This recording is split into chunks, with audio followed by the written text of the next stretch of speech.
Another season is upon us. Freshmen arrive wide-eyed with dreams of future glory, while seniors prepare for their last chance at immortality. There are only a handful of these opportunities in a man's life, a handful of chances to distinguish yourself from the rest.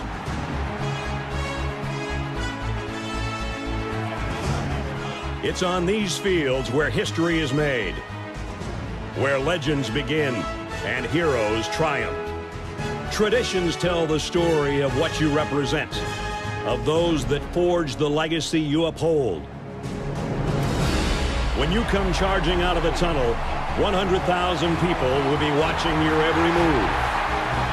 How you respond to that pressure is what defines you. These are the moments that reveal your toughness, your determination, and your pride. The Roughnecks on the Sooner Schooner. Ralphie charging out of the gate. And Chief Osceola planting his spear.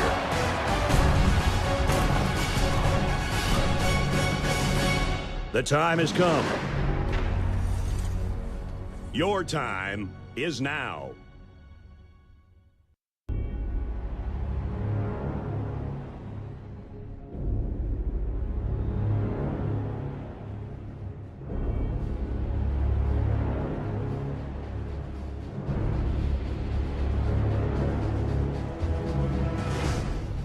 Guys, I got to tell you something. I was going to wait until much closer to the summertime to break this out. But quite evidently, there's been some blasphemy and there's been some audacity by certain people on Twitter and on YouTube. And I just couldn't sit back and stay silent anymore. We have an incredible show tonight. We got the post-spring top 25 because we saw some egregious ones and we decided we need to put out some good content to balance all that out. We have some discussions that need to be had, some hard conversations about what's going on with this college football playoff. What is the perfect format? And I figured it's only makes sense as those of us that actually talk about the FBS holistically, not just the biggest brands. We need to weigh in there. But nothing bigger than what just hit our mainstream media today. Brandon Sorsby. We're going to talk Brandon Sorsby and what that means for Texas Tech. What does that mean holistically for the rest of college football? And Reed, I don't know about you, man. I am at a loss for words at some of this stuff that just came through earlier today, man. I feel like this is just the start, if I'm being honest. I feel like there's going to be more to come after this. More players allegedly gambling however much on whatever sport. Hopefully not their own football teams, but, I feel like this is just the start. But, I mean, just the fact that happened at all is wild, is blasphemy, and it's crazy that, once again, I'll say it, what a world we live in. What a world we live in of college football. Yeah, it's I feel like we're almost living in an alternate reality where, we're witnessing Indiana win a national championship. You would think that we'd be living in an EA college football dynasty right about now. Yeah. If someone told you, even a couple of years ago, that Indiana, once Kirk Cincinnati took over, won a national championship, as well as, seeing the likes of like an Oregon and a USC and a UCLA join the Big Ten. Sounds like something that that a 12-year-old would do for conference realignment just for pure vibes, right? That would be a crazy thing to say 2 years ago. And then now this Brandon Sorsby stuff, which I don't think is not going to just affect Texas Tech. I think it's going to have a monumental impact on the Big 12, as well as maybe shaking things up in terms of who could make the college football playoff. It got a lot more interesting. I mean, it definitely shakes up the Big 12 race, I think. Again, it's still April, so there's a lot left to be determined. But, I mean, Big 12 is up for grabs in my eyes now. I truly think that. Yeah, and I know that we're going to delve into like the Big 12 a little bit more. But I know that for me, just talking in generalities, because I know coming in, and I had this conversation with Colton when we were doing the the Big 12 preview here on this channel holistically as a group. I saw Texas Tech as kind of this unstoppable Terminator compared to the rest of the teams in the Big 12 right now. Yeah.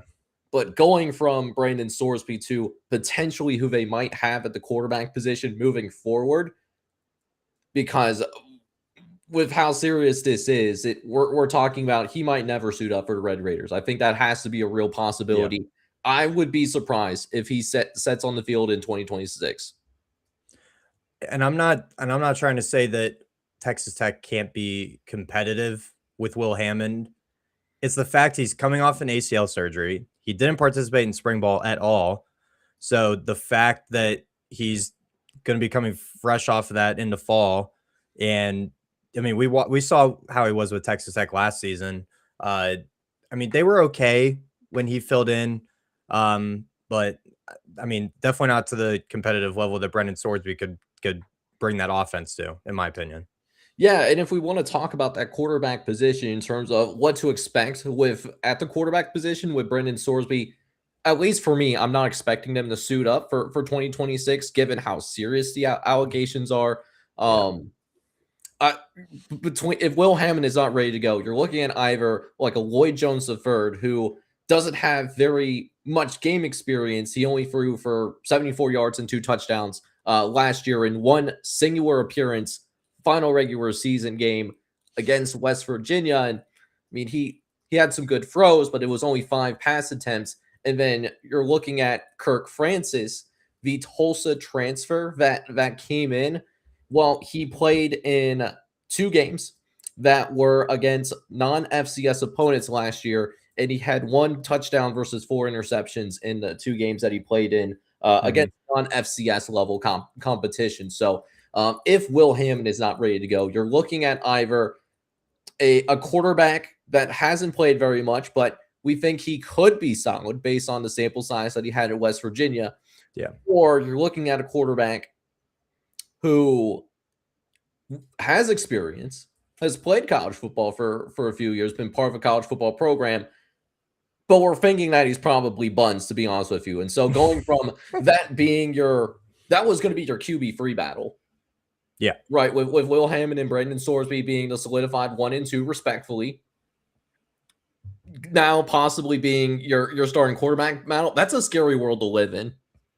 Yeah, and we haven't even touched on the fact that this could get legal. This could get into legal trouble too, because he allegedly was gambling in 2022 at Indiana when he was still underage and he wasn't even 21 yet. So the fact that hasn't even been brought up yet is crazy. That there could be legal ramifications because of all of this too. Yeah, and not just ramifications for the from the legal side of things, from a pure criminality standpoint, but also the NCAA, because we just saw Iowa get punished for playing an ineligible player for tampering, which I think you and I would agree we don't want tampering in our sport. But no. If we had to choose between having tampering and having a person that's actively playing in our game, gambling on said games to question the integrity of the football games being played on the field, we would rather have the tampering, right? Yeah, for sure, without a doubt. So I was reading through the the article that I was going through for Pete Famel that he wrote up earlier today, and this traces back to 2022. So I'm curious about the third world order effect that's going to cause, because you're talking about him probably should have been ineligible for the rest of that season while he was still at Indiana. So what happens to Indiana from a sanction standpoint, and then also what happens to Cincinnati, because he was there for 2 years where he should have been ineligible for those 2 years. Granted, for Indiana in 22, they weren't winning very much in 2022. Same thing for Cincinnati in 2023. So it's not like we're talking about championships being stripped away or any threat of that. It didn't happen to Michigan. It's probably not going to happen here, but I haven't seen anyone mention that. But I think it's a fascinating thing to think about, because technically playing an ineligible player could lead to some issues down the road for those 2 schools as well. Yeah, and how did this not come up in any discussions of when he was transferring?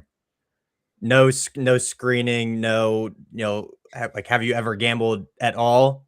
He probably said no, but he was obviously lying about that. So, and also, how does this, I mean, personally for me, how does this make those coaching staffs look for going after a player that was gambling on said team or opponent or other games for that matter. So, I mean, I've obviously never met Brandon Sorsby. I've only heard him talk in like press conferences and stuff like that. So, uh, I mean, this speaks to the integrity of him as a person too. Just why do it at all in the first place? Yeah, and hopefully that game that he bet on, where he, to be clear, it did mention in that Pete Famer article that he only bet on Indiana to win and not to Yeah, lose. But it does make you call into the question. For example, Cincinnati was 7-2. In November last year, they were ranked in the top 25, not just for the AP. But also in the college football playoff, and more importantly, the Redshirt Sports Top 25, which is the official top 25 poll here at College Football Red Zone. But they end up losing their last 3 games, not even counting to the bowl game. So it now even calls into question, hey, he didn't play as well down the stretch in those games. Is there something fishy going on there too, or was that simply the byproduct of he he was actually trying hard, but he yeah, genuinely had a bad day? yeah. I kept scrolling on Twitter, and the constant clip that kept coming up was the interception in the Nebraska game late in the game when they're already in field goal position. And he takes a shot and it easily gets intercepted, and that's the clip that kept coming up. Is like he was gambling. It's like I knew it, and that was a big deal too, because it gave Nebraska more reason to be ranked ahead of Cincinnati, and that Yeah, Nebraska, without the Dylan Raiola injury, that put Nebraska in a better position to possibly make room. So that had a little bit of CFP implications, and we didn't even yeah. know it in week number 1 as well. So I mean, it just calls some games into question now. And when you're talking about the integrity of the game being questioned, even if it was just that one game being bet on, it's just not a good look for the sport. And I imagine that the NCAA is probably going to try to make an example out of Braden Sorsby with whatever enforcement arm they do have left.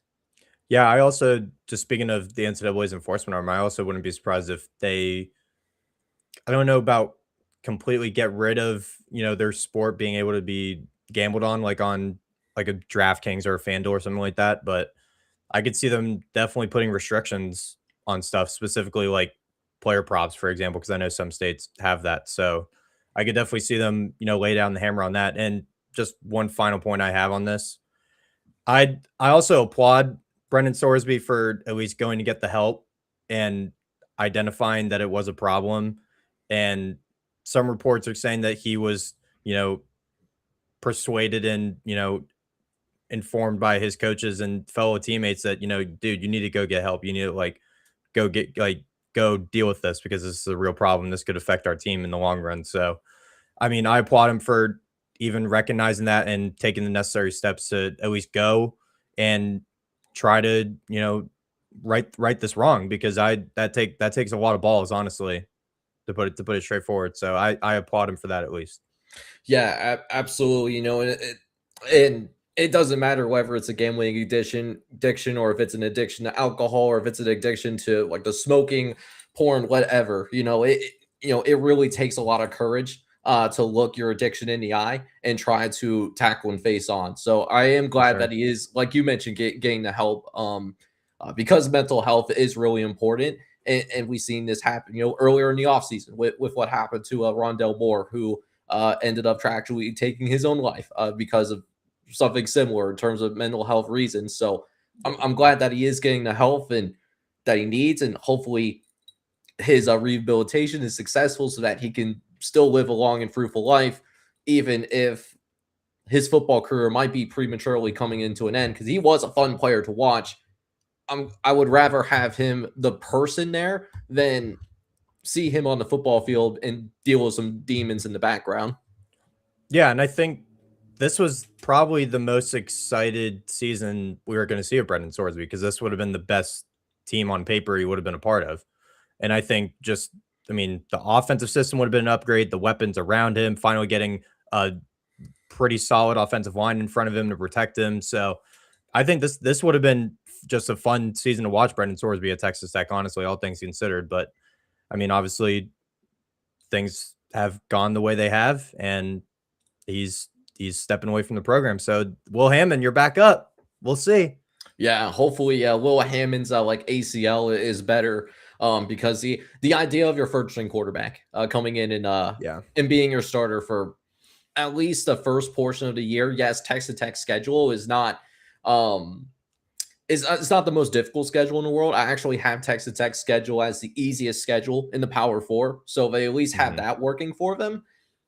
But at the same time, using your first string quarterback, we've seen this song and dance before with a 2023 Florida State, where they just looked completely different and looked completely anemic without Jordan Travis. Yeah. And while they had the defensive pieces put together, they didn't ultimately get that opportunity because there was so many concerns about how this offense was going to look against elite football teams and asking that defense to do everything. Because this is a national championship caliber defense. I do want to point that For out. sure. It's just if Will Hammond can't even go and misses huge chunks, is it going to be a squandered season?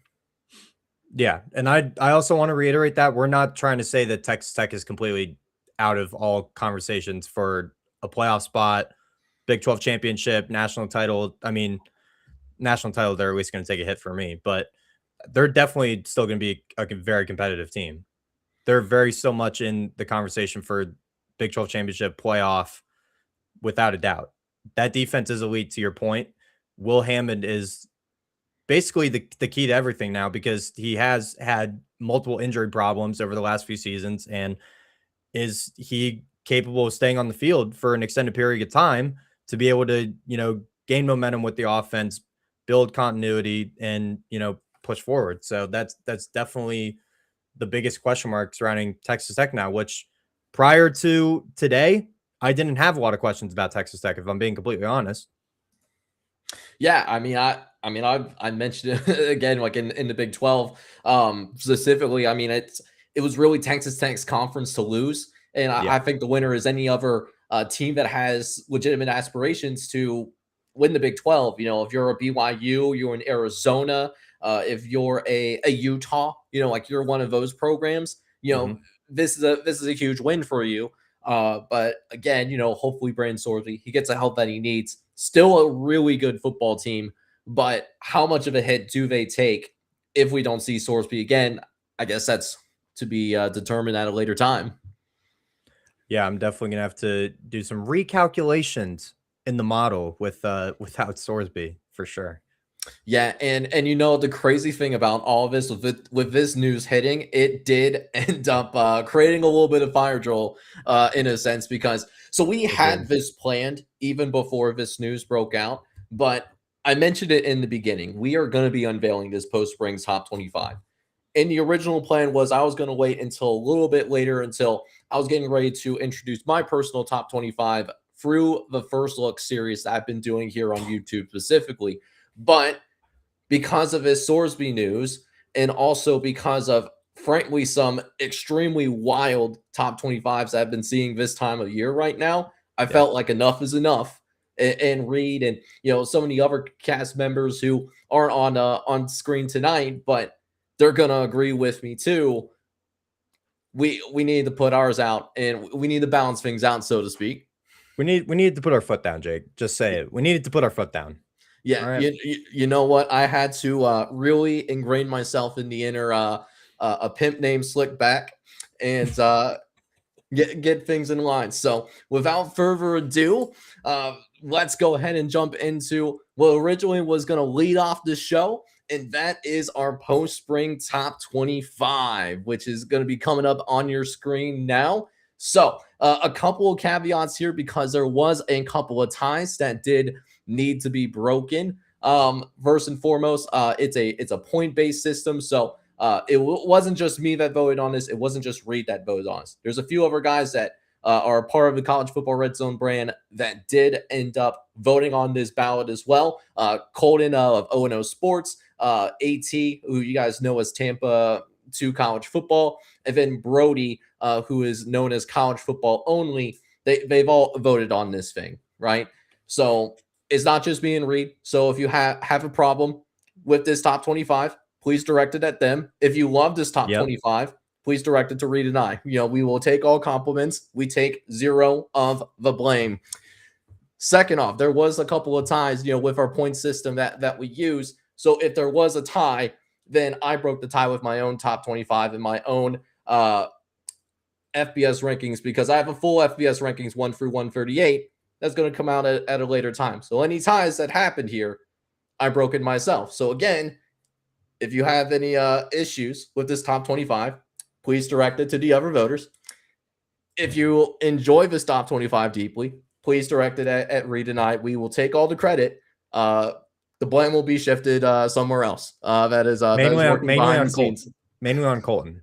Mainly on Colton, which yes. If he was here, there would be some even more interesting discussions here tonight. So, well, he's in the chat at least, so that's good enough for me. All right, that will suffice for right now. So, with that being said, we're going to go ahead and get things rolling here. So, number 1 team is the Ohio State Buckeyes, which really interesting caveat here. They actually didn't receive the most first place votes out of the 5 of us that did end up going ahead and vote on this thing, because that actually belonged to the number 2 team, and that ended up being the Indiana Hoosiers. 3 first place votes. So 3 out of the 5 people ended up picking Indiana as their number 1 team based on how things are rolling here in the springtime. The reason why they were at number 2 was because we did have an outlier in someone that is my co-host who actually had them a few spots lower at number 7. So, Reed, I'm going to kick it to you, man. I know you're still high on this team, obviously, but you didn't see them as a top 5 team. So I'm curious to hear what you're feeling about this Indiana football team. Yeah, so I personally put Indiana at number 6 solely because I am still very high on this team. Without doubt, I still think they're going to be a playoff team, as we said in the last show. I think I have them a little tick lower solely because I'm looking specifically at the pieces they lost from last season. Defensive line, they took a major hit. They retooled in the portal, but we have to see how that looks throughout the spring into the fall. Quarterback, Josh Hoover comes in for, obviously, our Lord and Savior, Fernando Mendoza. Turnover problems, is he able to fix that? We are still yet to see that. In the very few clips that Indiana football put on social media from their spring practices, there were a few interceptions. I'm not gonna lie. So that makes me question, is Josh Hoover able to fix that turnover problem that he had at TCU? Still yet to be seen. Filling in at running back, they lost their top 2 backs from last season. I think they're able to refill that production. I think so. So obviously still a lot of upside there, but mainly the defensive side of the ball, they lost a ton, but they also retooled a lot through the portal. And obviously a Kurt Cignetti led team. I fully am backing them to be a competitive team. I put out on Twitter earlier, I still project them to be an 11-win team with the upside of an undefeated regular season still. So I'm still sky high on Indiana. I'm just a tick lower for the points that I just made. Yeah, and I hear where you're coming from for sure, because I was with you, Reed, in the sense of I didn't think that this was the number 1 team in the country, unlike what a few of our buddies did end up mentioning in their respective ballots. Some of it based on the points that you made is that Josh Hoover has to cut on the turnovers, but I do really believe in Kirk Cignetti. I still think that this is an incredible coaching staff, and it's also just really hard to pick against Cignetti, not only based on what he did in turning his program around, but really just providing a lot of BTA in the playoffs and in the regular season as well. So it's hard to pick against him, but I definitely understand where you're coming from. And I have to shout out Brian Haynes, one of the best college football follows on Twitter ever, period.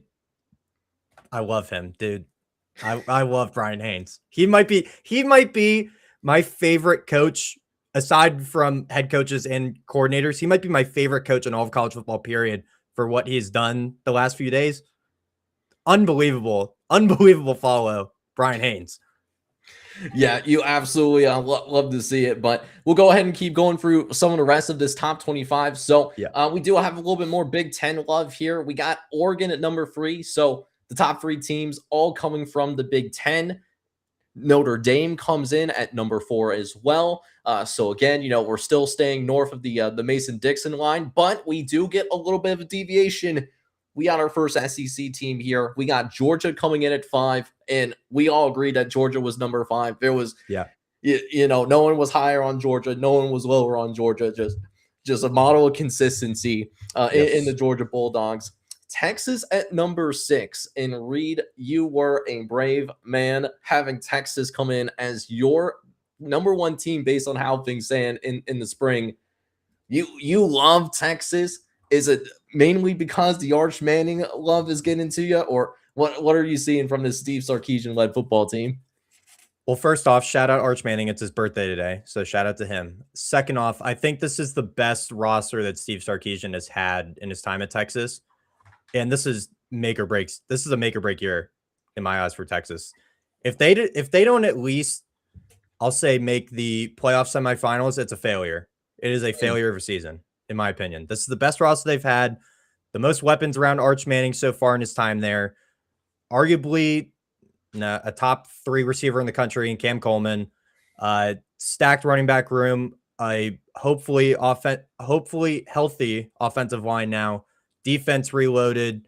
Rasheem Biles is definitely one of the most outstanding players in the country. A linebacker. Everything is in place for Texas to be able to make a run this year. I truly believe that. We said this last year, didn't end up going that way. I truly think this is the year now, especially upgrading defensive coordinator Will Muschamp. I think that is a huge upgrade at defensive coordinator. So all the cards are falling in the right direction for Texas, and I think this has to be the year for them, in my opinion, as of right now. Yeah, and I think this is the year where I think Texas wins their first SEC championship in program history. They were close a couple of years ago. They made it to Atlanta, and then they fell short against Georgia, which is where we saw the emergence of Gunnar Stockton, which ultimately led to Carson Beck transferring to Miami because of how that Gunnar Stockton situation was working out for the Bulldogs. And then didn't make it to the SEC championship, but they almost made the college football playoff. Still won 10 games after beating Michigan in the bowl game. I think this is the year that I think Texas does win it all. I'm looking at Arch Manning develop, and they brought in some really good pieces around him. Hollywood Smothers immediately comes to mind. He's going to be so incredibly fun in this offense. It's such a friendly system. It's going to constantly spread you out. Hollywood Smothers is going to have a field day, not having to worry about nearly the same kind of boxes that he had to deal with at NC State week in and week out. Yeah, for sure. And I think, arguably a quarterback upgrade from CJ Bailey at North Carolina State too. I think Arch Manning could potentially be a quarterback upgrade. So I think just having that to be able to not fully rely on Hollywood Smothers, making him the mainstay of the offense, I think could also benefit him in the long run as well. Yeah, and it's no disrespect to CJ Bailey. He was incredibly fun to watch at NC State as well. So, no shade at all to CJ Bailey. But I do think that Arch Manning, to your point, is the more physically gifted quarterback. He just needs to more consistently put it together, which he's shown more flashes last year. It's just, can he show more of those flashes and put that into a consistent 12 to 13 game package? That's the biggest question. That's the biggest question. Yeah, if they do, look out. It's going to be a dangerous time to be alive. I'm gonna tell you. Definitely keep an eye on Texas to win the SEC this year. I will say that. But keeping it rolling here, we got Miami at number 7. So the defending runners up in the college football playoff, not defending ACC champions. I almost went there. I didn't. So I'm glad I stopped my brain fart mid-sentence. Did not even make the ACC championship, but is the highest ranked ACC team in this top 25. Texas Tech still checks in here at number 8. In spite of the Brandon Sorsby news, me and you operated in terms of, we're assuming that Brandon Sorsby is not going to play this season. Some of our colleagues do think that Brandon Sorsby is going to come back at some point. So I want to say this about Texas Tech, because I probably had the biggest change out of everybody. Prior to the Sorsby news, I had Texas Tech as a top 10 football team. But now that we're thinking that it's going to be either Will Hammond or some of the inexperienced guys that were fighting for a QB3 spot on the depth chart, now it could be QB1 if Will Hammond is not ready to go. I moved him down to number 18 because while I really believe in this defense and I really like the weapons around Texas Tech, generally like the roster, going from quarterback arguably being a strength of your football team to now, at best, the quarterback position is going to be a question, or at worst, if it goes to one of those guys that were fighting for a QB free job, ends up being the starter long term, could end up being an outright liability and a weakness. So I ended up moving Texas Tech down, I think, 10 to 11 spots because of the Brandon Sorsby news. Yeah. I think the rest of the team is very good. I think they're capable of winning the Big 12 still. I no longer think that they're unbeatable, though. Yeah. So pre-Brennan Sorsby, I had Texas Tech as high as 3. And after the Brennan Sorsby news, I dropped them to 10 personally.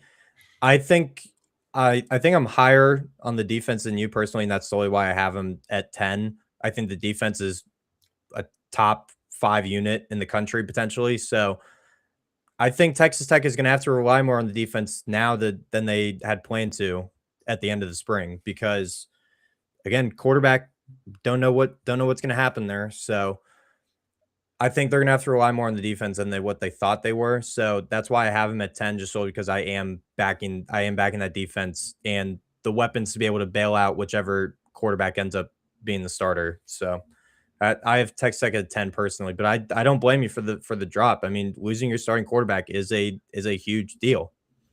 Yeah, and we saw this last year when they finally went up against an elite football team in Oregon last year, where they were outright. They should have been blown out. They did end up losing. I think it was 23-0 being the final score. I don't remember completely what that final score was, but I do remember watching that game, thinking to myself, "Hey,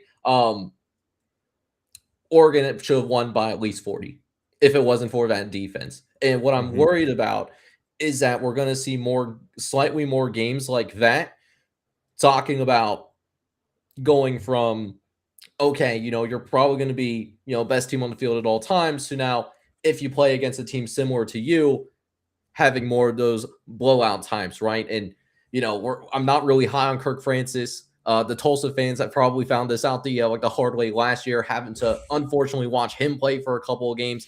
If not their other quarterback, I have no idea what to think of him. I mean, he threw 5 passes. So who knows what comes out of that other quarterback if he ends up, could be good, could be the next coming to practice Mahomes, but we really don't know. So it's a major question mark right now. So that's why I have Texas Tech closer to outside of my top 20 than inside my top 10. Yeah, I don't blame you. But I'm gonna keep it rolling here as I get off on Texas Tech here. Oklahoma does check in on at number 9. Moneyline Mateer did survive the gambling allegations from last year. He's back. Hopefully he's healthy. Well, so Oklahoma checks in at number 9. A revamped LSU team checks in at number 10 under Lane Kiffin and Sam Leavitt and some of those other guys that they ended up bringing in as well, which, Reed, I know you are a touch lower on them. You had them, I believe, at 15. So I was wondering, are you concerned that team's not going to come together and going to be more of a bunch of really good individuals versus coming together and being a team? Or what are you seeing on this LSU squad? Yeah, so I'm not saying LSU doesn't have the upper limit of a 10+ win team, a ceiling. I'm not saying that at all. I have LSU at 15 personally, solely because I think it's going to take time for them to gel. I think they're going to need more than a spring and a fall camp to be able to, build a cohesive unit, which some of them don't have. Sam Leavitt could be there all of 1 year and then he's gone. And this was a funny stat because I wrote an article on this for Blitz. So even in the 2020 season included in this, he has only gone 10 wins or more in 1 year. 8 wins or more in this first year or more at his previous stops. And it was at Florida Atlantic in his first season. So USC didn't win 10 or more games. Tennessee didn't win 10 or more games. Ole Miss in his first season didn't win 10 or more games.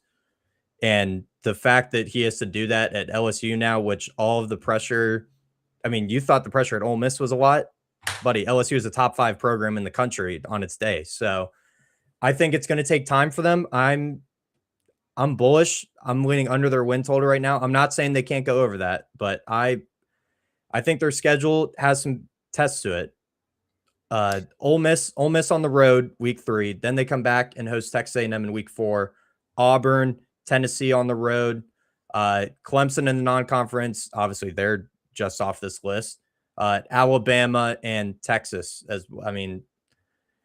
This is not an easy schedule for LSU by any means. And I know we're not trying to take schedule into account here, but I'm a little down on them because of that. I just think it's a lot of overturn in one season that I think they're going to see some struggles at times, personally. Yeah, and for Lane Kiffin, it has to work out for him, because there was a lot of flack that he took leaving Ole Miss in order to take the LSU job, going from a place where not only was he having a tremendous amount of success, but they absolutely loved him in Oxford, Mississippi. And I think he put together a couple more seasons with a similar kind of success that he had in the 2025 regular season. Mm-hmm. You're talking about building a statue for him. Even if he has that kind of success, you're not going to get a statue built at LSU because there's levels to this. In LSU, it's just there's higher expectations. So, unless you win multiple national championships, Lane Kiffin's tenure is going to be viewed as a disappointment in Baton Rouge if he doesn't pull that off. I'm totally high on LSU and Lane Kiffin in the long run. I just think it's going to take time to get to that point. That's all. That's the only thing I'm saying. Yeah, that's completely fair, especially if they're bringing in a bunch of guys. I could see it being a situation of where they have a bunch of really good players individually, but if they don't mesh as a team, they could disappoint a little bit in the first year. I 100% could see that happening, especially with it being a tough conference. Yeah, like they're bringing in 40 transfers. The last team that brought in that many transfers and completely imploded was Florida State, and that's my baseline for this. I mean, Florida State is the model of you bring in so many transfers, it clearly doesn't always lead to green grass on the other side. So that's my only thing. Yeah, but hey, we'll keep it going. Getting outside of the top 10 now. Texas A&M checks in at number 11 for the SEC now to have a blistering 5 teams in the top 11. So. So far, looking good in our top 25. BYU does also check in at number 12. And to be honest with you, I think they might be my favorite to win the Big 12 if Sorsby doesn't play in the whole season. Definitely something to keep an eye out. Does it lead to a multi-bid Big 12 this year? Who knows? Especially if Texas Tech's got that reasonable schedule. Yeah, this is something to keep an eye out. Watch out for BYU, man. Kalani Sitake is back. Bear Bachmeier is back. Hopefully healthy too. LJ Martin's back. Yep. There's some dudes there. I'm just saying. Yep. Sorry, ACC. You're not getting 2 teams in. The Big 12 has a better chance of doing that now. Rip. So, by 13, we do have Alabama. And Reed, I know like you touched up on Alabama being a little bit low for you. You have some concerns about their rushing attack going into this year. Was there anything else that you had some concerns about aside from that rushing attack? Or is it really you're worried about those offensive trenches first and foremost, and that's really setting them apart in a bad way for you? Yeah, Jake, you know me pretty well. We've done the show for a little bit now, a few months now. I would think you know me pretty well, and that's exactly why I have him a touch lower. I have him at 18 personally, solely because they have still shown their inability to run the football, even against their own defense. I get that a 5-star running back, and his name is escaping me right now. He wasn't a part of spring ball. He was hurt. Completely understand that, but Daniel Hill had 10 carries for 37 yards. Against their own defense. Not great at all when you were a bottom 15 rushing attack last season. So if they don't improve their run game, I could see them fall off very quickly. Very quickly. Even after the DeBoer extension.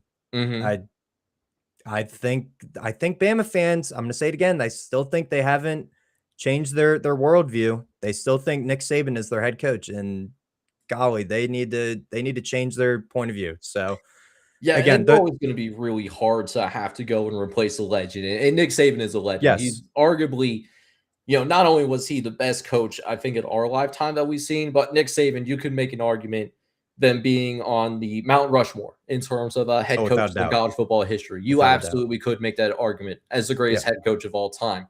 So it was always going to be difficult for Kalen DeBoer to go out there and replace that caliber of a head coach, but I think he's doing fine. I mean, he made the playoffs this year, made it to the quarterfinals, won a playoff game on the road in the first round. Alabama was the first team to do that, but because of 2024, no road team was able to go and win in a home team stadium in the college football playoffs. So I want to give Kalen DeBoer his flowers there. Actually would have made it in that 2024 season if SMU beat Clemson in the ACC championship because it strengthened the at-large threshold. Alabama would have been in if SMU won that ACC championship game a couple of years ago. So very close to DeBoer having 2 playoff appearances in 2 years. That's not bad at all. That's true. I know there's a higher standard and you're expecting to be better than just a top 10 to 15 team, but he's doing good, and I agree with the extension. Yeah. I'm not trying to bash him as a coach. I think he's a great coach. I just don't know if him going to Alabama at the time that he did was the right thing to do. That's completely fair. That's not ridiculous. Also, the last thing I want to point out about Alabama, I think they're going to upgrade a quarterback this season. Just want to say that straight up right now. I think Keelan Russell or Mack are going to be an upgrade to Ty Simpson. Yeah, I watched some clips from that Alabama spring game, man. Keelan Russell and Austin Mack, they can both sling it. They were both slinging it. It's usually it's a situation of where sometimes when you hear the saying of we have 2 quarterbacks capable of starting, if you have 2 quarterbacks, then you have none. But I think this is the case where like if you start out Keelan Russell or Austin Mack, they're going to be okay in terms of the passing attack. But like you mentioned, they got to have a running game. I could even see him play both of them, honestly. I mean, you if you wanted to do that, you could do some back packages for one and the other. You probably get away with that at least the first couple of games for Alabama. For sure. But I mean, at least the Florida State game, you probably want to have something figured out by then. Like because Florida State's they're not listed on here, but they're not going to be a complete pushover too. They did beat them last year. Yeah, sure. So, anyways, keeping it rolling here with number 14, we got the Michigan Wolverines. Brand new head coach Kyle Whittingham comes in after the controversial departure of Sharon Moore. I'm sure Michigan will benefit from having a actual adult in the room for the 2026 campaign, and hopefully at least a few more years. Trying to get some success under Kyle Whittingham's maybe last run as a head coach. I know he's starting to get a little bit older, but I'm sure Michigan is going to do well at number 14. USC at 15. Lincoln Riley's been able to put together 2 really good recruiting classes. It's now in terms of does that equate into more results on the field? USC comes in at 15. Number 16 was actually the most polarizing team in our group. So we had a little bit of a conundrum here. So you and Brody had Ole Miss in the top 10. Yeah. I checked Colton's top 25 that he sent me 3 separate times because I thought I was going blind when I saw this omission. He did not have Ole Miss ranked in the top 25. So, Colton, I know you're here in this chat because I've seen plenty of messages for you. If you want to delve into that, I'll let you do it. But for you specifically, Val Reed, you know, because you are here, you love this Ole Miss football team. I think we should. I'm curious to see what you're feeling about this Ole Miss squad. Trinidad. I don't know how the song. That's all I got. Yeah, Ole Miss would have been way lower for me if they did not have Trinidad Chambliss. But the fact he is back with Kawan Lacey in the backfield, boy, oh boy, that's tough to beat. That's a tough quarterback running back duo to beat. And I think they're carrying the momentum from last season. They have all their eyes set on week 3. Week 3 will define Ole Miss's season. And shout out to AT, Mississippi State fan. I got to do it. I had Ole Miss at 9. Trinidad, Kawan Lacey, I think they're riding the high of Pete Golding being their head coach solely because of how Lane Kiffin left that program. I still am trying to, bite my tongue when I say Pete Golding because I still think in the long run he is not the best fit as the head coach of Ole Miss. But I think they're They're riding all the momentum from last season. I think some of the players they were able to hang on to and not have them leave for LSU is key. I think Ole Miss is going to carry that momentum into 2026. I'm going to be completely honest, but yeah, Trinidad is top 5 quarterback in the sport right now, so he's awesome. Yeah, and I really like Trinidad Chandler. I think so. There's a lot of conversations about who is the best quarterback in college football. I know there's a lot talked about for Dante Moore, because Dante Moore was probably going to be a top 5 pick in this NFL draft if he actually stayed in the NFL draft process versus going back to school and playing at Oregon once again. But I think you could also make a case for Trinidad James with the way that he played in the college football playoff, being able to go out there and win that game against Georgia, as well as nearly willing his team to a win against Miami, with Miami clearly being the superior team. You could tell on the field, but Trinidad was trying his best to will his way past the Miami Hurricanes, almost took them to a national championship game. Plus, Pete Golding found a way to beat Kirby Smart, who's arguably the best coach in the sport right now. So that's not nothing either. So I understand he's a very inexperienced head coach. They could just be enjoying a Linsanity run at the moment, but I am willing to give Pete Golding the benefit of the doubt because he beat Kirby Smart on a neutral site field. And I put neutral site in quotations because I'm pretty sure that game happened in the state of Georgia. So, I mean, I didn't have Ole Miss in my top 10, but Reed, I could see the vision. Just gotta believe. I believe. I believe in the vision. Now, you don't believe in this next team that we have here, though. Washington at number 17. You had them outside of the top 20. I'm sure it has something to do with the awkward situation that's happening with Damon Williams and him almost transferring, but then basically suing his way back onto the team. I think it's going to have some impact. It's just the question is how big is that impact going to be? I think Washington is still a top 25 roster in the sport, regardless.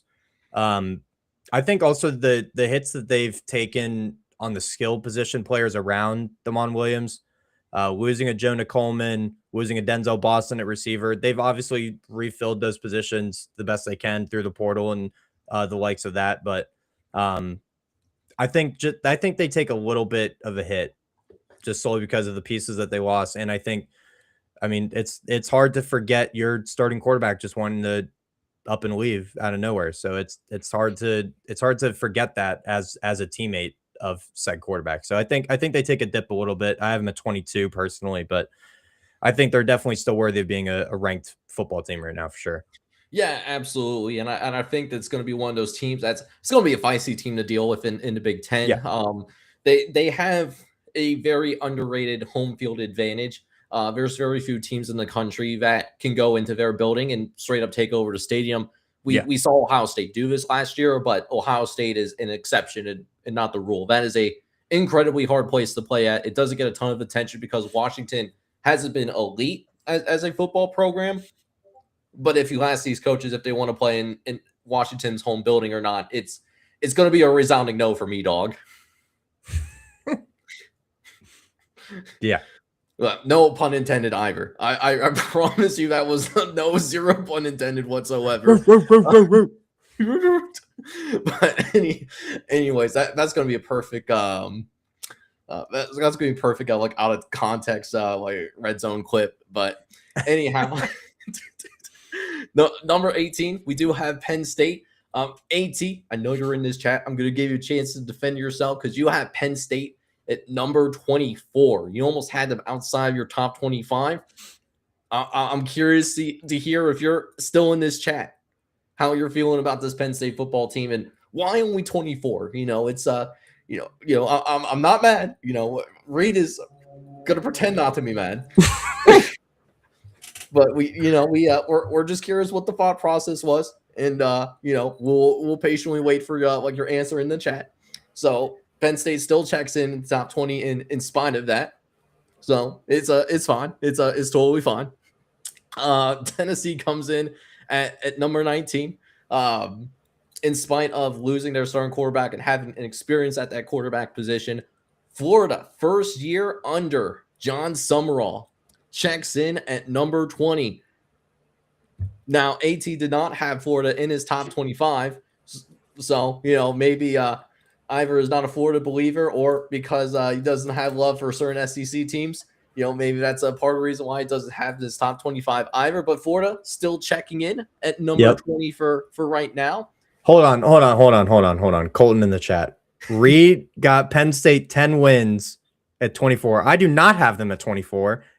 AT, ball knower AT has them at 24. I have my team at 19. Thank you very much. Yeah, let me caveat Reed that. actually wasn't even the highest on Penn State. I actually was higher on Penn. There we go. The highest of Penn State out of everybody. I had Penn State at number 16, I think. They were at number 17, and then Texas Tech took a dip. So Penn State moved past Texas Tech for me. So I'm the highest on Penn State. If anyone want to have a problem with Penn so if State, if anyone's a homer, it's Jake. Yeah. State College. State College Jake defending the Penn State Nittany Lions here on the live show tonight. But one team that I'm probably not going to defend as hard is SMU at number 21. To be honest with you, I don't have them as a top 25 team. I know there was a couple of us that did have SMU in the top 25. I think the ceiling when they're firing on all cylinders, it's not just a top 25 team. They might be even closer to a top 15. I just worry about the consistency of this team because we've seen what their A game looks like. They beat a team that almost won a national championship in Miami. They did that, but then they also had a couple of head-scratching losses. They lost to Baylor in non-conference play. They also lost to Wake Forest in spite of being in the red zone 27 times and turning the ball over 26 times, like in that particular ball game. Then they also lost to Cal. JSC was, like he had his moments in that game, but really it was SMU losing it versus Cal going out there and winning it in November. So clearly they have the potential and the talent to, be a playoff team and give some teams problems in the playoff. I just worry about the consistency personally, which is why I ultimately did not rank them. I don't know if I'm the highest on SMU, Jake. I don't know if you can tell me that. I have them at 17 personally. I have them currently projected to play Miami in the ACC championship game. I think Kevin Jennings, third year in the system, he's an electric quarterback. I think some of the weapons they added around him are going to be upgrades from last year, namely Ymir Knight. I'm very high on coming into that offense. I think SMU is finally going to get over the hump. They're going to get back to an ACC championship. I think I'm not going to say they're going to win it, but I think they're at least going to be competing for it with another team we're going to talk about in a second. Kevin Jennings, dude, he's electric. He is electric. He may not be able to go get into State College, Pennsylvania in the middle of December where it's a frozen tundra, but he can at least play down there in Dallas. I'll tell you that. So Kevin Jennings, I'm very high on. And Rhett Lashley, I think, is a top 15 coach in the sport right now. So I think SMU is trending upward, if anything, for me.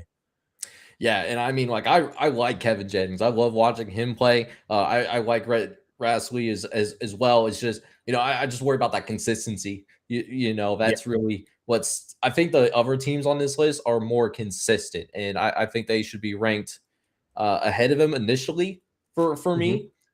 But I would not be surprised if SMU ends up in that top 10 or top 15 at the end of the year. Would not doubt that whatsoever. I could definitely see that happening too. Rounding out this top 25, or at least getting closer to rounding out this top 25. So Iowa comes in at number 22. We love the defense. We know what the offensive line identity is going to be like. Iowa, just as consistent as they come, checks in at number 22. Louisville comes in at number 23 for us here in the top 25. South Carolina at 24, and then rounding out the group and sneaking in, the Cal Bears get in at number 25. Colton in particular was high on him. They were actually the biggest driver of Cal being in, had him number 17 in his top 25 ballot. I know we talked about them being a possible team of interest when we were talking about the ACC schedule, as well as doing the ACC preview as a group. That defense can come together. It's going to be a problem. I don't know if the defense is going to be there, But man, that offense is going to be so fun to watch. It's going to be appointment television at 10:30 at night, and I'm willing to lose sleep over it. Ditto, literally to that point. That offense is going to be electric. It's just if Tosh Lupoy can put that defense together, even to be average, their offense is going to be able to put up points. So I have no argument to Cal being ranked. They were actually just outside the top 30 for me, so they were then just on the edge of being a ranked team. So yeah, Cal is definitely going to be in that conversation for me, without a doubt. Yeah, absolutely. So pleasantly surprised to see Cal in here. I think Cal's going to be fun. We'll see if that defense comes together. But if Tosh Boy can make some magic happen, I mean, Cal's going to be a threat in the ACC. Yeah. Especially with how it could be open outside of Miami in terms of who's going to be that second team to make it to the ACC championship game, a neutral sider. So it's not even like, they have host has with the best record gets in. So we'll see what happens with Cal. But now moving into some notable teams that did end up missing. Hold on. Who is the driver of the South Carolina Gamecocks? Please and thank you. I just need a name. Oh, so actually it was multiple drivers. So two of us actually ranked like South Carolina. I ranked it, but I was not the like the biggest like driver in this. Okay, Brody also was a tad higher. Had them in the top 20. So I'll let you divvy that out between like Brody. I like they have a talented football team. They can put it all together. They got some really talented guys. Like it's like the same talent level as like an LSU. What? It's a similar talent level. Oh, they got some athletic freaks. Here.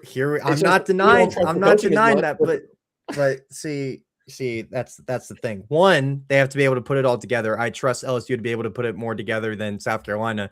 Two, Shane Beamer is on the hot seat. If not, his seat is on fire right now. If they don't at least make a bowl game.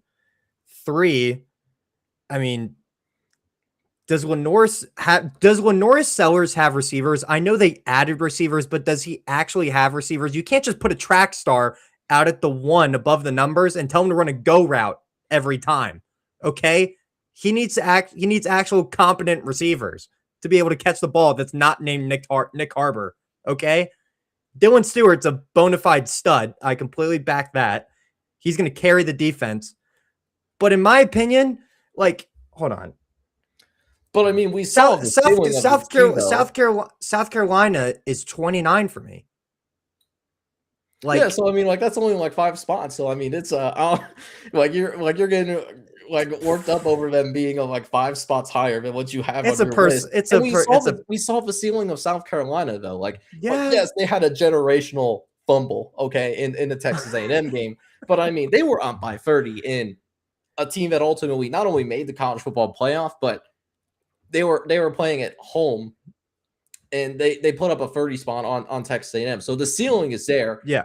I do trust LSU to put it together more so than South Carolina, but that's why LSU is ranked in the top 10 for me, and South Carolina is down here barely inside the top 25. So yeah, let it be known we have people in our group that will back a coach that celebrated like he just advanced to a national championship game in college football 26 when he was up 30 in College Station and ended up blowing it. Let it be known we have supporters of that. So like I'm just saying that the talent is there. Okay. I think the record is going to be amazing? Maybe not, but I mean, I'm not going off of what I think their record is going to be at the end of the day. I'm thinking of who's going to be the best 25 teams, and I think South Carolina should receive some fair merit to that. I think they have at least the 25th best roster in the country. Now, if Shane Beamer can't do anything with that, Shane Beamer is going to be looking for a new job this time next year. But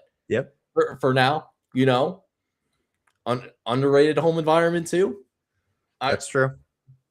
It's true. In Lenoris Sellers we trust. Some of us. And some of us we trust. Yes. I'm putting my trust in. Speaking of teams that I'm putting more trust in than consensus, I'm trying to figure out how Missouri didn't make this top 25. All right. So I was the only person that ranked Missouri in their top 25. Do we not forget that Eli Drinkwitz is a very good football coach. Did we not forget that Missouri has a pretty good defense coming into 2026? Did we not forget that the best running back in the SEC is still residing with the Missouri Tigers? And Potential did we duo. forget? Potential duo. Yeah, and did we forget that Austin Simmons, before he got hurt, was an absolute stud muffin? And he's going to be starting for the Missouri Tigers. He's going to go on a revenge tour because he got brought to the wayside, was dumped on the side of the road by Trinidad Chambliss. He's out looking for revenge. Missouri's in my top 20. They're going to prove some. I don't know if they're going to prove some people wrong. I'm not saying that they're a playoff team, but I do think that they do get a bad rap because here's the story of Missouri football.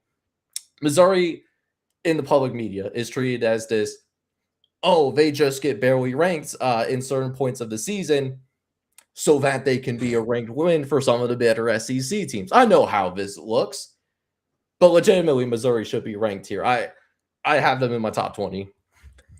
Jake, I had him at 26, so they literally missed by one spot for me. I just want to caveat that. Ahmad Hardy is a stud.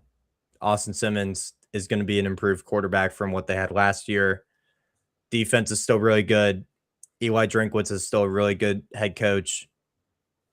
They literally missed by one spot for me. That could literally flip by the time we put out our preseason top 25 as a group. So, you know. Yeah, I mean, we'll see what our top 25 looks like in August before week 0 comes out. But yeah, I just wanted to make sure that Missouri is being recognized because they were very close to getting in. They were a few points shy of getting into this top 25. And you know, as the sole defender, stand on business, bro. I'm standing on that business. I'm just, you know, I got to save some. I'm saving my legs for tomorrow, but you know that's why I'm not standing literally right now. And I'm sure AT would feel the same way about Georgia Tech. AT had them inside the top 20, had them ranked 18th. Really loves what's going on at Georgia Tech. Really loves him some Alberto Mendoza. I know that Colton has some love for Arizona State.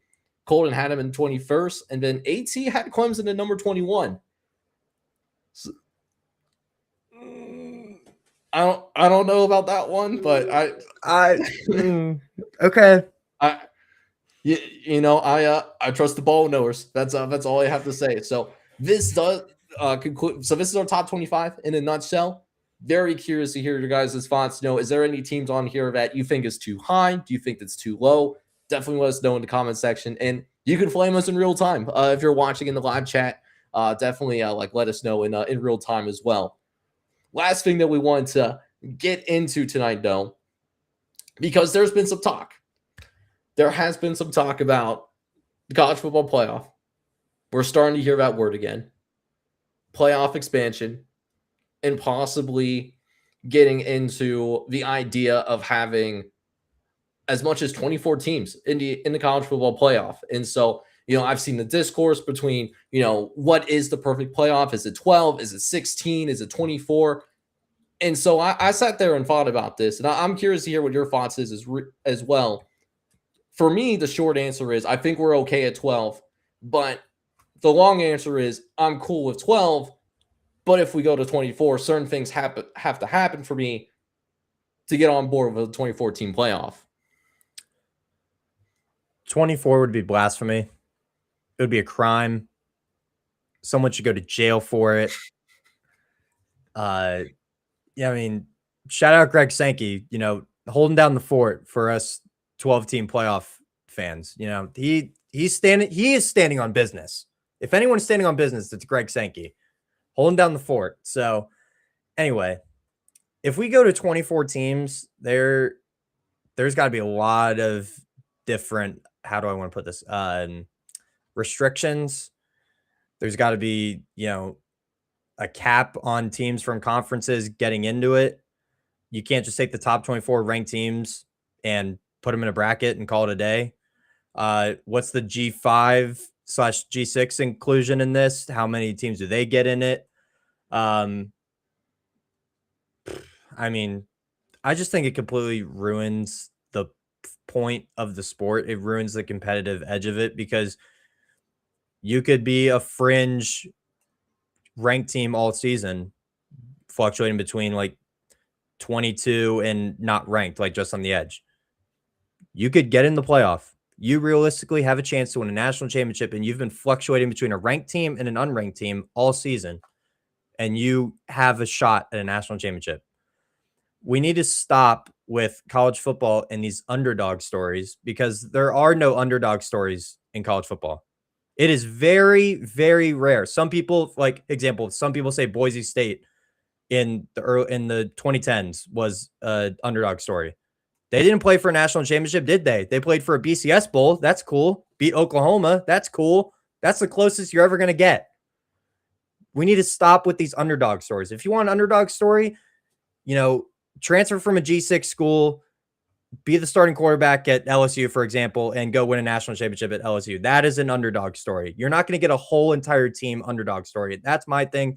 We need to just stop with mass inclusion of teams that just don't belong in the conversation to begin with.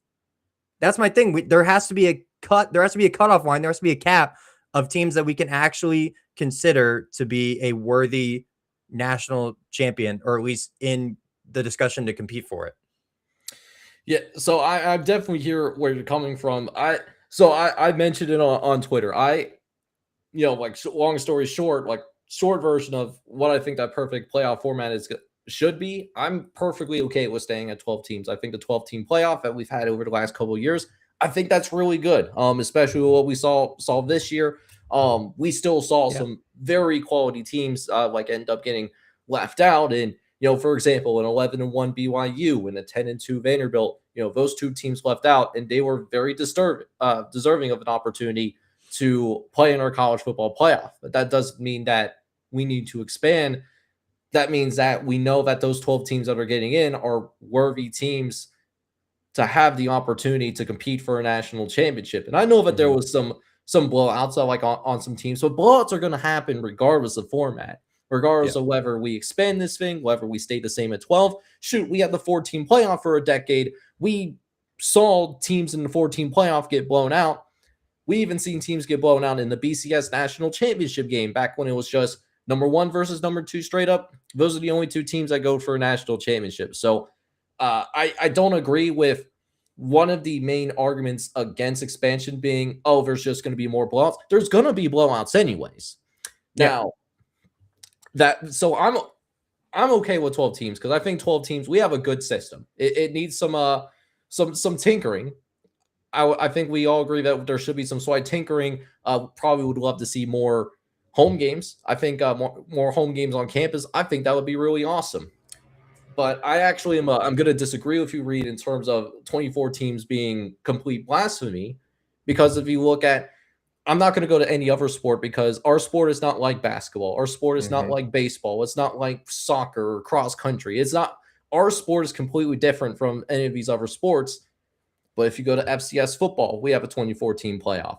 Ditto to Division II or Division III. They have at least 24 teams in the playoff. NAIA, I just found this out the other day, they have a 20-team playoff. I think that's really unique. So I look at those playoff formats, and I would imagine I know this for the FCS fans, and I feel that if we ask enough Division II and Division III fans, they still feel the urgency of the regular season. And I think that's what matters, and why Greg Sankey is pushing back so hard, is we need to continue to have that urgency in the regular season. Now, if we go to 24, I would prefer to see every conference gets one bid. I don't want to see a situation where we see the bigger conferences have 4 to 6 auto bids. Yeah. And then still see some conference champions ultimately get left out. That's where you're going to lose me personally. I think it needs to be implemented the right way. And I think one of the things that we need to tinker is how we account for strength of schedule. Because I think last year, we tinkered a little bit too much towards the strength of schedule aspect versus just rewarding teams that win games on their schedule. Winning is hard. Winning is incredibly hard regardless of what your strength of schedule is. Like James Madison got a bad rap for having a strength of schedule close to the 100s. But if you look at the teams around James Madison's same strength of schedule, they're not going 11-1. It's just hard to win games. Yeah, I mean, look at how they competed against Oregon in that playoff game. They put up a 30-piece. Yeah, It was a genuinely competitive game for all 4 quarters. Yeah, and I mean they got off to a slower start in the first half, so you know there's that. But I mean James Madison, they put up a bigger fight than Texas Tech.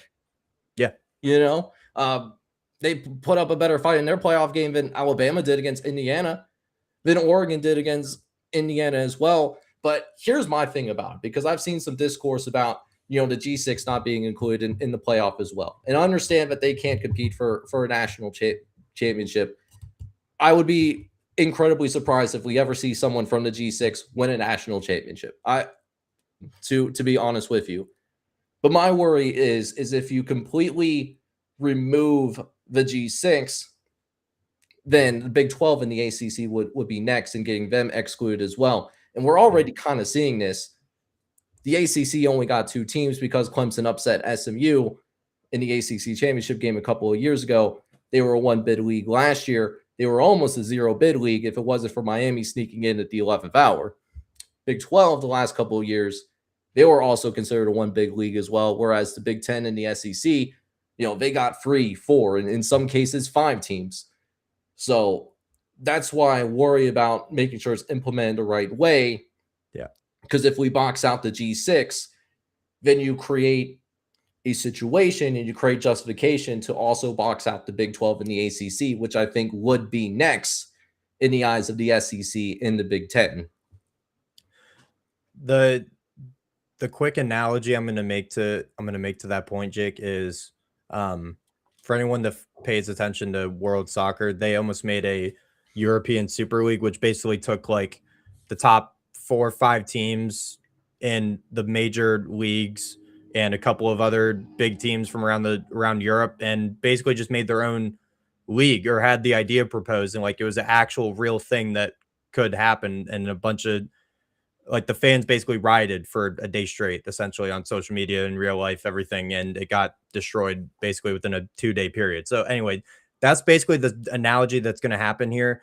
The SEC and the Big 10 are going to segregate themselves, make their own playoff, their own league to those 2 conferences, and everyone else is left to defend for themselves, basically. So I agree we can't have that. I agree that 12 is probably the right number. The most I'll go is 16 for me personally. The most I'll go is 16. There's got to be tinkering with the restrictions. Conference limits, I think, has to be implemented. The Notre Dame rule, I hate. Them just being in a top 12 team, they automatically get a spot. I hate that. Okay, so we're singling them out.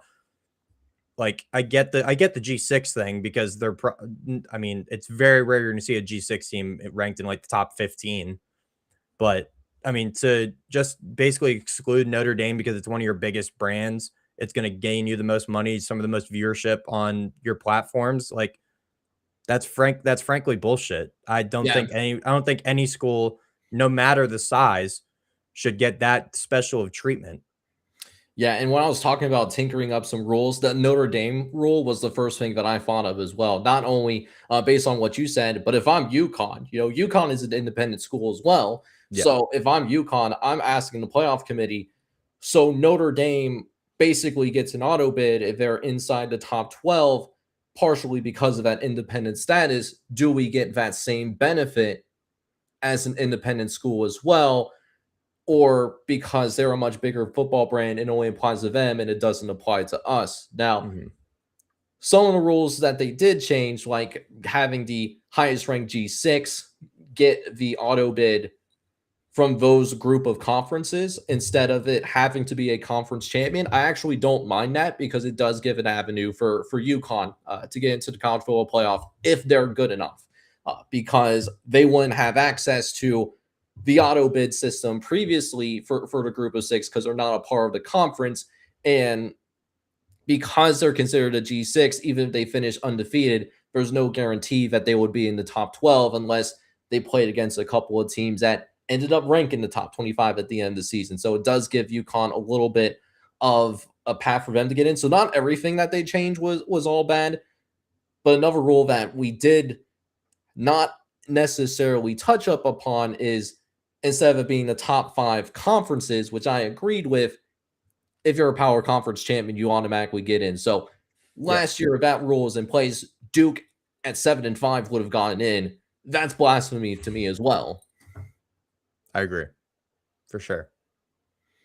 Yeah, which again, like if we expand to a 2014 playoff, not as big of a deal because Duke would have at least been kind of close to the top 25. And, they did win their conference championship. And while the reason they got there was because of a wonky tiebreaker system, they only controlled what they can control, which was the games on the field within their conference, and they got in.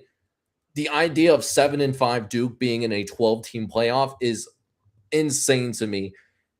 And having Duke get in over an 11-1 James Madison when James Madison played, they played some good teams as well in the ACC. They played Louisville tough. Yeah, I have a problem with that. I think we also have to realize the fact that the playoff is always going to be viewed as a cash grab. It's always going to be viewed as, which teams can make us the most money because the most people will watch it. I think these executives and conference commissioners and whoever else is a part of deciding the playoff, they need to realize that us as genuine college football fans, we will watch literally any game you put on in front of us. Literally any game. Yeah. I do not care. I don't know. I watched the Ole Miss Tulane game. I knew Ole Miss was going to win by a good margin, but I still watched it because it was a playoff football game. I still watched Oregon JMU, even though I thought Oregon was going to landslide them. It ended up being pretty competitive and entertaining. So, they have to understand that no matter what teams get in, at the end of the day, as college football fans, we are going to watch it. It doesn't always have to be about the money. Stop trying to put your greed and your selfishness and your righteousness above everyone and everything else in this sport. This is why we need an actual commissioner of the sport. If I'm going to put in a vote for anyone, we need a commissioner of the sport that doesn't have a biases towards one team or one conference, genuinely just loves the sport as a whole and wants the best for every team that is involved from top to bottom, all 138. That's what we need right now. And actually, just the last thing I'm going to touch on it is I'm actually kind of glad our government is getting involved because it's at this point, that's pretty much the last thing that's going to save college football at this point. That is pretty much the last resort that it's come to. Yeah, and I mean, you touched up on this, we would literally watch anything. I remember having my my baby woke up in the middle of the night, because I have a newborn of the son at the time of the last college football season, and so this was around between the midnight and 3 a.m. time frame. So one of the games that happened to be on was Oregon State and Sam Houston, and for both of you that are G6 lovers, you know how the season went for both of those teams. I'm not going to dive into how both of those seasons went, but it was one of those games where it was a chaotic fun. And I think that really just goes to show when we're willing to watch anything, we're willing to watch any team that's on the field for those that actually care about the sport. Now, some of the agnostic, drive-by fans, they might only care about the brands, and that's fine. Yeah. But we're talking about keeping the diehards engaged. Losing the diehards would be what you're mentioning is have rules that clearly benefit one over the other. And that's how you lose diehards regardless of who you root for. So I think it's only fair to have, we just want the best teams in and we want it done in a fair way. Right. Yeah. That's really the biggest thing that matters. So again, long story short, I would rather that we stay at 12. I think 12 is fine. For sure. 12 has proven the work. And there shouldn't be any rush to expand beyond 12 teams. I would actually, idealistically, I think reducing the playoff field would be the perfect field. I would idealistically go down to 8. Yeah. But I'm a realistic guy. We're never going to go down in terms of number of teams that make it to the playoff. That's never going to happen. No, once we went to 12, there's no going back. Yeah, they are not reducing that playoff field. That is never going to happen. But yeah, I think 12 works. But if we go to 24, like I mentioned, there's some things that need to happen. I think we need to adopt the FCS playoff system. If we go to 24, if it goes to the way of we see certain conferences get 4 to 6 auto bids when they go to the 2014 playoff, then I think we're going to lose some people and we start to reach that point of no return. Yeah, I think 12 is the best for me personally. There's got to be some tinkering, which we've had it for 2 years now. Why are we trying to expand it if we're not even giving it a fair sample size? Like give it a 5 to 10 year sample size. Just tinker around the restrictions and the rules that you have for your criteria and go from there. Why do we have to rush to expand it to 24, 48? Like it's ridiculous. So anyways, that's going to about wrap things up here tonight. What a jam-packed show that we had here. You know, getting that top 25 out there because we saw that blasphemy. We addressed what we saw in terms of the audacity that is trying to expand this playoff yet again, and even what's going on with that Brandon Sorsby stuff. Absolutely insane stuff happening with Brandon Sorsby. But I'm glad that you guys are here for all of it, and it makes for an incredibly fun time, even though we are absolutely in the midst of the offseason right now. I'm not going to lie to you. So it's good to interact with all you guys that are here in the live stream. And if you are here in the live stream, whether you're watching from my channel or you're watching from like Reed's channel for Love of the Game, who's paired to this restream as well, you know, make sure you go ahead, hit the like button, hit that subscribe button for both myself and for him. Like his stuff is that is his handle on Twitter, as well as that is his like branding on YouTube as well. So make sure you show some love to him if you're watching over on his channel. And with that being said, this is Jake from College Football Red Zone signing off. My co-host Reed. Hope you guys